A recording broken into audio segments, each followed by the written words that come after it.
ቴድሮስ ይባላል። ብዙ መኪና ላይ ፎቶ አለ። አለፈ ተመልሰው ቴዲ የጆሮ ነፃ አውጪ ግንባራችን ነው። የቴዲ ዘፈኖች በዩኒቨርሲቲ እንደ አንድ ኮርስ መሰጠት አለበት። የቴዲን ዘፈኖች አለመስማት ጎዶሎነት ነው። ሰበር የተባለ መረጃ በዚህ ሰዓት ተሰምቷል። በኢትዮጵያ ዘፈን ታሪክ ውስጥ አዲስ ሪከርድ ተይዟል፣ ወይም ደግሞ አዲስ ሪከርድ በይፋ ተሰብሯል። የቴዲ አፍሮ አዲሱ ጀንበር የተሰኘው ዘፈን በአስገራሚ ሁኔታ እጅግ በጥቂት ሰዓታት ውስጥ ብቻ ከ1 ሚሊዮን በላይ እይታ ማግኘት ችሏል። ይህም በኢትዮጵያ ዘፈን ታሪክ ውስጥ ታይቶ የማይታወቅ እጅግ አስገራሚ ታሪክ ዛሬ ተመዝግቧል።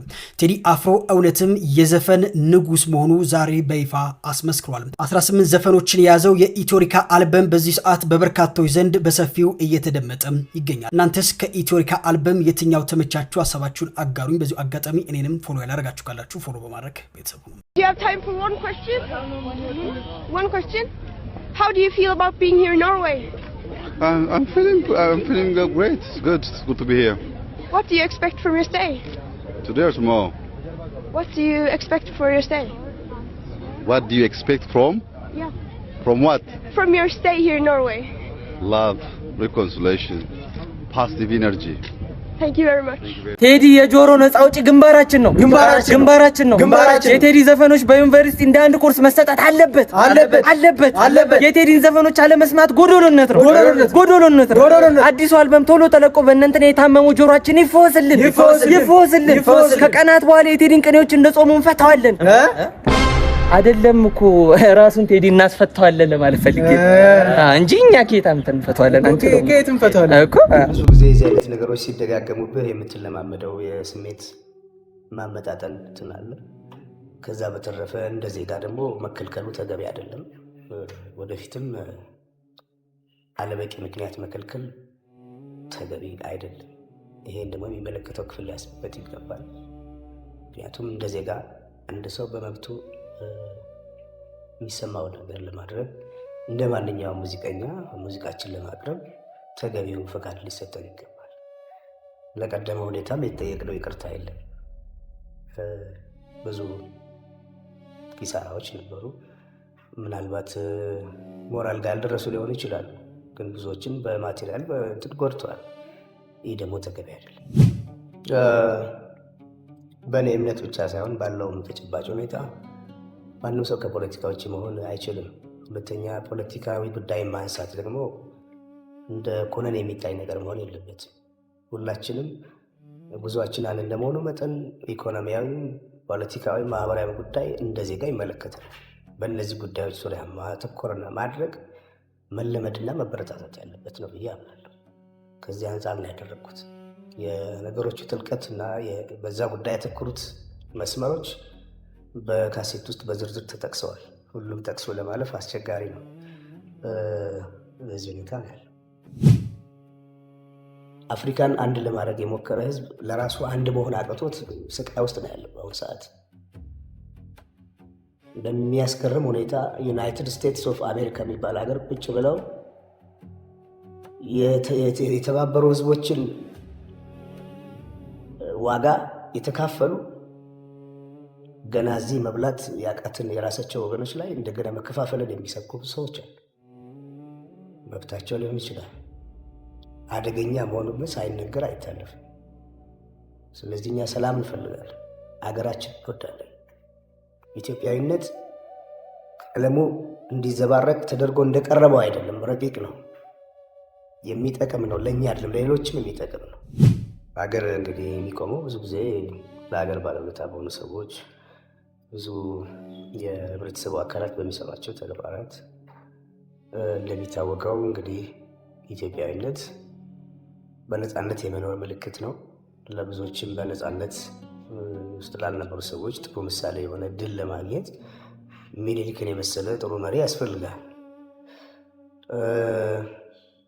እንደ ቀዳማዊ ኃይለ ሥላሴ ደግሞ የነበሩ ትልቅ ነገስታት በዓለም መንግስታት ጉባኤ ጀምሮ ያደረጓቸው አስተዋጽኦ፣ በዓለም ዙሪያ የነበራቸው ተቀባይነት፣ ለሀገራቸው የሰሩት ተግባራት ሳይደመር ኢትዮጵያ ምንላት ዛሬ ያለችው ሀገር ልትኖር አትችልም።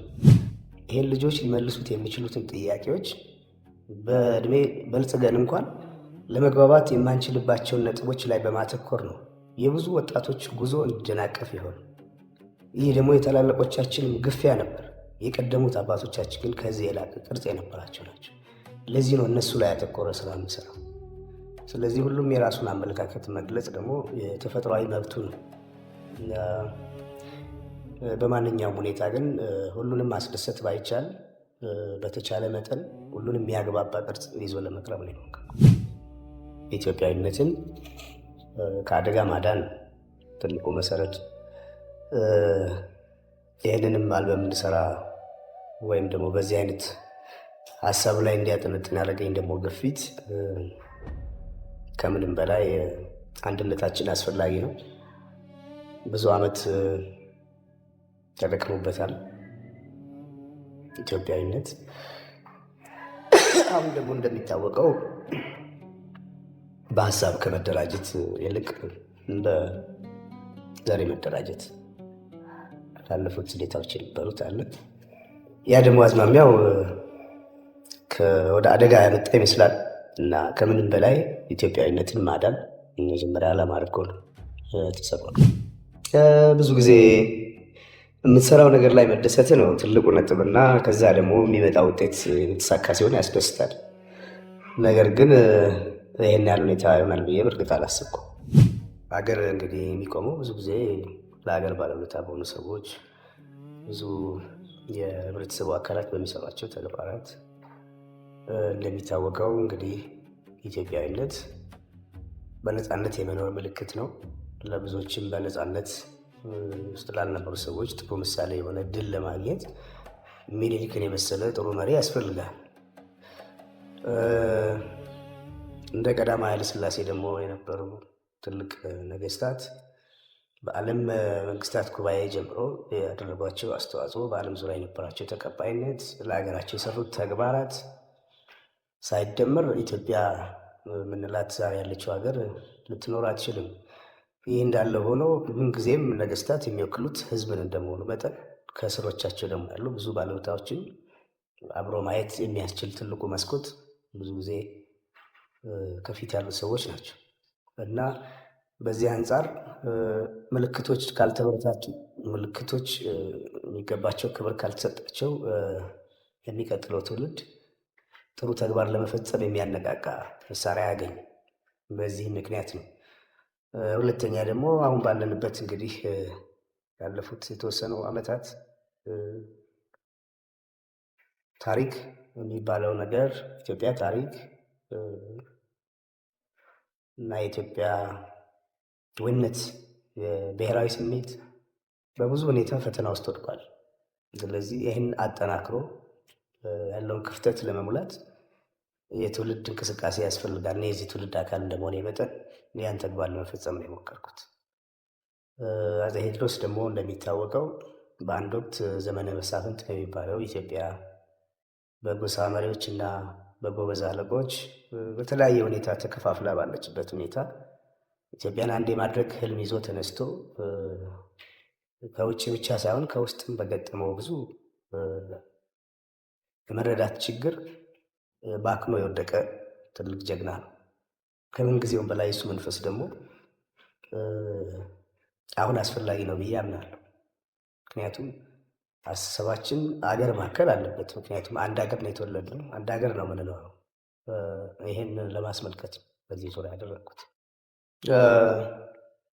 በእኔ እምነት ብቻ ሳይሆን ባለውም ተጨባጭ ሁኔታ ማንም ሰው ከፖለቲካ ውጭ መሆን አይችልም። ሁለተኛ ፖለቲካዊ ጉዳይ ማንሳት ደግሞ እንደ ኮነን የሚታይ ነገር መሆን የለበትም።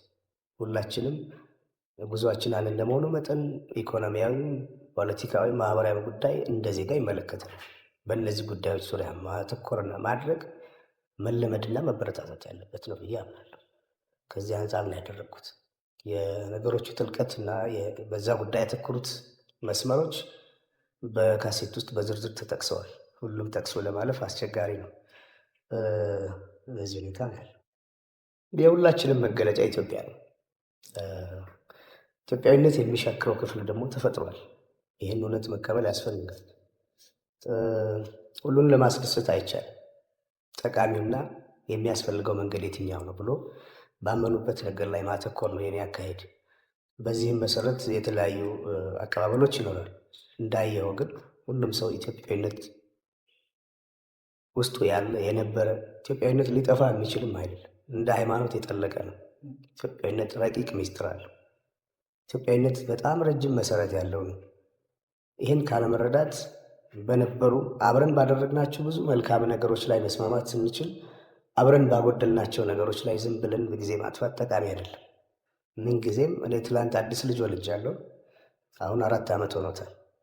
ይሄ ልጅ ከፍቅርና ከጥላቻ የቱ እንደሚሻል ብጠይቀው የሚነግረኝ ስለ ፍቅር ነው። ከአንድነትና ከልዩነት የትኛው እንደሚሻል ብጠይቀው ያንተም ልጅ ሊነግር የሚችለው አንድነት። ይሄን ልጆች ሊመልሱት የሚችሉትን ጥያቄዎች በእድሜ በልጽገን እንኳን ለመግባባት የማንችልባቸውን ነጥቦች ላይ በማተኮር ነው የብዙ ወጣቶች ጉዞ እንዲደናቀፍ ይሆን። ይህ ደግሞ የታላላቆቻችንም ግፊያ ነበር። የቀደሙት አባቶቻችን ግን ከዚህ የላቀ ቅርጽ የነበራቸው ናቸው። ለዚህ ነው እነሱ ላይ ያተኮረ ስራ የምሰራው። ስለዚህ ሁሉም የራሱን አመለካከት መግለጽ ደግሞ የተፈጥሯዊ መብቱ ነው። በማንኛውም ሁኔታ ግን ሁሉንም ማስደሰት ባይቻል በተቻለ መጠን ሁሉንም የሚያግባባ ቅርጽ ይዞ ለመቅረብ ነው የሞከርኩት። ብዙ ጊዜ የዚህ አይነት ነገሮች ሲደጋገሙብህ የምትለማመደው የስሜት ማመጣጠን ትናለ። ከዛ በተረፈ እንደ ዜጋ ደግሞ መከልከሉ ተገቢ አይደለም። ወደፊትም አለበቂ ምክንያት መከልከል ተገቢ አይደለም። ይሄን ደግሞ የሚመለከተው ክፍል ሊያስብበት ይገባል። ምክንያቱም እንደ ዜጋ አንድ ሰው በመብቱ የሚሰማው ነገር ለማድረግ እንደ ማንኛውም ሙዚቀኛ ሙዚቃችን ለማቅረብ ተገቢው ፈቃድ ሊሰጠን ይገባል። ለቀደመ ሁኔታም የተጠየቅነው ይቅርታ የለም። ብዙ ኪሳራዎች ነበሩ። ምናልባት ሞራል ጋር ያልደረሱ ሊሆኑ ይችላሉ፣ ግን ብዙዎችን በማቴሪያል በእንትን ጎድተዋል። ይህ ደግሞ ተገቢ አይደለም እና ይሄ መሻሻል አለበት ብዬ አስባለሁ። ከመሰረቱ ለመነሳት ሁላችንም የተጽዕኖ ውጤት ነው። በሙዚቃ እንደነ ቦብ ማርሊ እንደ በሬጌው መስክ ባለ ሁኔታ እዚያ ሀገር ደግሞ ከነ ጥላሁን ከነ ማህሙድ ከነ አለማየሁ እሸቴ የተቀዳ ቅርጽ ነው ያለን ሁላችን። የቀደሙትም ለሚቀጥሉት በዛ መጠን ነው እያስተላለፉ የሄዱት። ከዛ በተረፈ አቅምህ በቻለው መጠንና ባለ የተሰጠው ልክና በትጋት መጠን የምትጠጋበት የራስ የሆነ ውጤት ካለ መድረስ ትሞክራለህ። ከዛ ውጭ ያለውን ነገር እኔ እዚህ ጋር ደርሻለሁ እዚህ ጋር ለማለት ብትልም አትሆንም። ስለሆንክም ይሄን በሰው ቢሆን ያምራል። እኔ ስለዛ ለመናገር ብዙ አይመችም። ማውቀውም ማድረገውም ብቻ ያደረግኩ መሄድ ነው። እስቲ ባለንበት ስላልነግር ባለሁበት ስላልክለምና ወደፊት ደግሞ አብረን ነው። በአጭር ጊዜ ውስጥ አለቀም ባይባል እውነት ለመናገር በ2 ዓመት ጊዜ ውስጥ ነው የስቱዲዮ ስራ ያለቀው። ከዛ ፊት በቤት ውስጥ ዜማና ግጥም ማዘጋጀት ነበረ፣ ግን በየቀኑ ነበር የምሰራው እና ከባዱ እንግዲህ እንቅልፍ ማጣት እና የአመጋገብ ችግር ገጥሞኛል። ከዛ በተረፈ በጥሩ ሁኔታ ደስ ብሎኝ ነው የጨረስኩት። ይኖራል ወደፊት፣ ግን አሁን ለጊዜው ከዛ ሀሳብ ትንሽ ገለል ብሎ እረፍት ያስፈልጋል፣ በቂ እረፍት ማድረግ። ከዛ ደግሞ ወደ ዝግጅት ለመግባት ጥናት ያስፈልጋል። እንደምታውቀው ደግሞ የኛ ባንዶች ያሉት ውጭ ሀገር ነው። እነሱ እዚህ ሀገር መጥተው በትንሹ ከ1 ወር ያላነሰ ጊዜ ጥናት ያስፈልጋል። በቂ ዝግጅት አድርጎ በጥሩ ብቃት በተሻለ ከቀድሞም በተሻለ ሁኔታ የፐርፎርማንስ ሌቭሉን ከፍ ለማድረግ አስበናል። ስለዚህ ይሄ ደግሞ ትንሽ ጊዜ ይፈልጋል። ከምንም በላይ አንድ ህዝብ እንደ ሀገር ሲኖር ብዙ ጊዜ የተለፋበት የተቀባበለ የትውልድ ቅብብል ውጤት ብዙ ዋጋ ተከፍሎበታል። በተለይ የኛ አባቶች የከፈሉት ዋጋ እንደዚህ በቀላሉ የሚጠቀስ አይደለም። በጣም ጨዋ ሰዎች ነበሩ። በጣም ግንዛቤያቸው ሰፊ ነበር። የመረዳት አቅማቸው ከፍተኛ ነበር። በጣም የሰለጠኑት አገሮች ላይ ያሉት ሰዎች ጭንቅላት የሚፈትሽ ስራ ነው የሚሰሩት የነበረው። በጀግንነት በጦር ሜዳ ብቻ ድል ያደረጉ ሰዎች አይደሉም። የመንግስታቱን ማህበር ጉባኤ የፈተኑ በሀቅ የቆሙ በወረቀት ላይ የተፈረመውን ነገር ለማስፈጸም የጸኑ ጨዋ ሰዎች ነበሩ። ፈትሸዋቸዋል፣ በርብረዋቸዋል። እነዛን ሰዎች እኮ እንዲህ አይነት አባቶች ክብር ሳይሰጣቸው የምንኖርበት አገር ላይ እንዲህ አይነት ልጆች ሊፈጠሩ አይችሉም። የሰው ዕዳ እየበላን አገር ለማስቀጠል አይቻልም። ይሄ ነው እንደ ሀገር የገጠመን ችግር ብዬ የማምነው። ወጣቶች ወዴት እንደሚሄዱ የሚያሳይ ደግሞ ያለፈው ክፍል እነሱ ላይ ያተኮረ አካሄድ የለውም እና መጀመሪያ ሀገር ማዳን ቅድሚያ የሚሰጠው ነገር፣ ሁሉ ነገር ቅደም ተከተል አለው። የመጀመሪያው ምንድነው? ኢትዮጵያዊነትን ማዳን ያስፈልጋል። ኢትዮጵያዊነት ካልዳነ ማንም የሚኖርበት አገር አይፈጠርም እዚህ ቦታ ላይ። ስለዚህ ኢኮኖሚያዊ ለውጥ ሊመጣ የሚያስፈልገው ነገር ለማድረግም ህዝብ መተባበር አለበት። አድዋ ላይ በአንድ ላይ ያዘመትከውን ኃይል በዛ ኃይል ወደ ልማት ለማሳተፍ ይቻላል። መንገዱም ይሄ ነው እና እንደዚህ አይነት ያካሄድ ጉድለቶች አሉ። ሁለተኛ ልጆች ተምረው ተሻሽለው መለወጥ ይፈልጋሉ።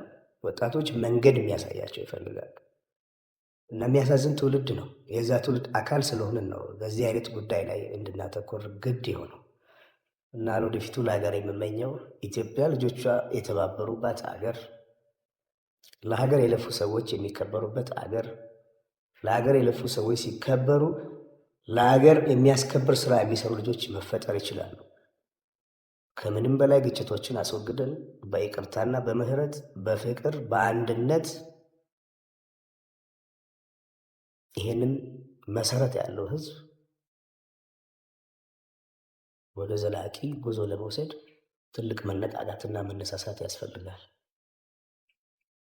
እና ኢትዮጵያዊነት ሩቅ እና የሁላችን ኑሮ መሻሻል አለበት።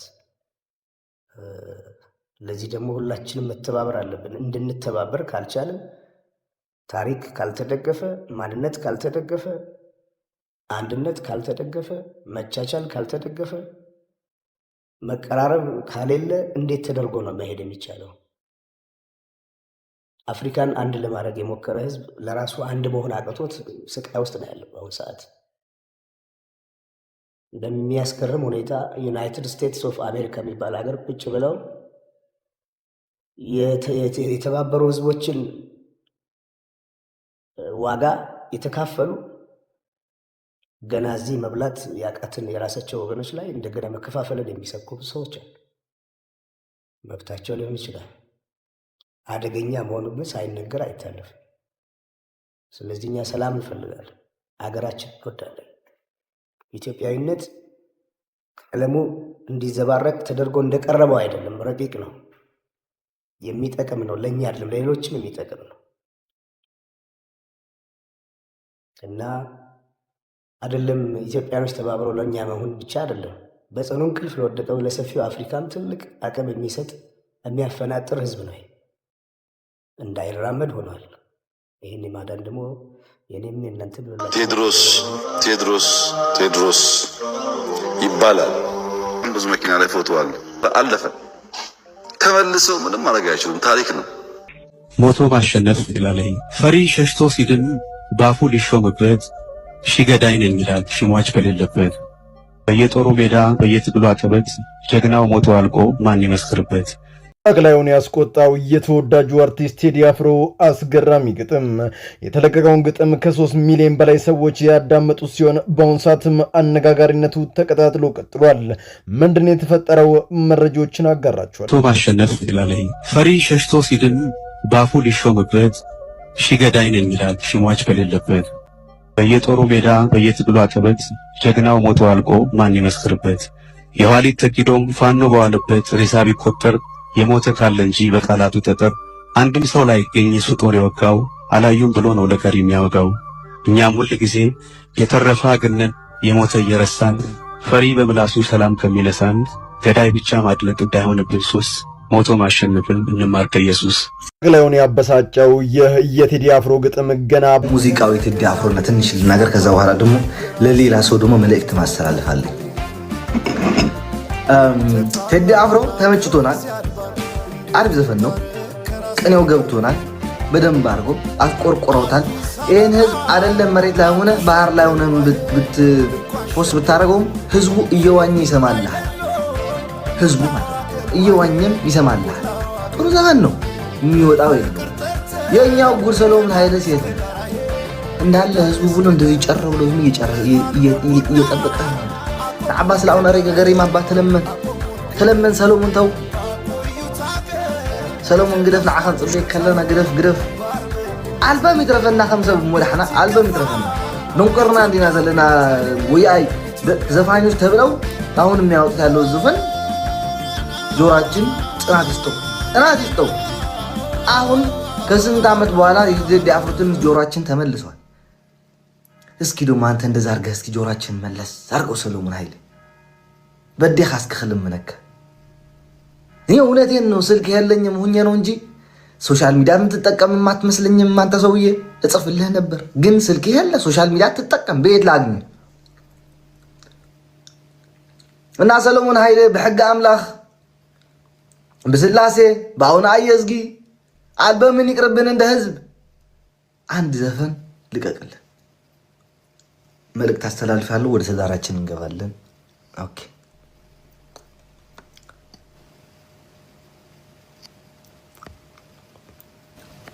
ምርጥ ታሪክ ላጫውትህ አስገባኝ። የምን ታሪክ ነው?